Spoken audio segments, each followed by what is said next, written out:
Ang ganda ng palaya, no? Ayan. Okay, may binibentang property dito mula dyan sa poste na yan. Itong corner lot na to. Okay, yung corner lot na to hanggang dun 948 square meters. Hanggang diretso yan dun. Diretso, poste. Tapos dun sa may bahay dun, ano po.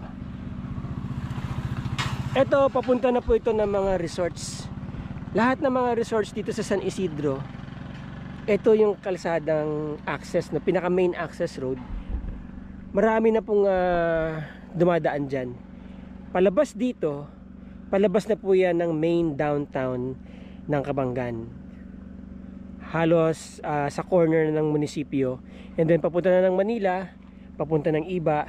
Going to Manila, that is about 4 hours drive papunta dito. Meron na po itong survey plan. May muhon na yan. Papatituluhan na lang po. They are selling it for 2 million lang, mga boss, mga ma'am, mga sir. Murang-mura po yan. 2 million. 948 square meters. Tapos corner lot. Very accessible. Kung mapapansin niyo, ayan, no, sementado, no. Sementado ang kalsada at maluwag po ang kalsada. Again, yan papunta ng mga resorts. Tapos ito ay papunta na ng bayan. About 10 minutes andun ka na sa munisipyo ng Kabanggan. Hello. tapos dito papunta na po yan ng mga resorts din at saka barangay, mga mga barangay dyan. Okay, napaka-ideal po nito na gawin na isang convenience store, or diba, ako maglalagay kayo ng business, kasi dito po dumadaan ng mga turista. Daanan po ito ng mga turista. Yan. Alright, so for the recap, this property is 948 square meters, 2 million lang, mga boss.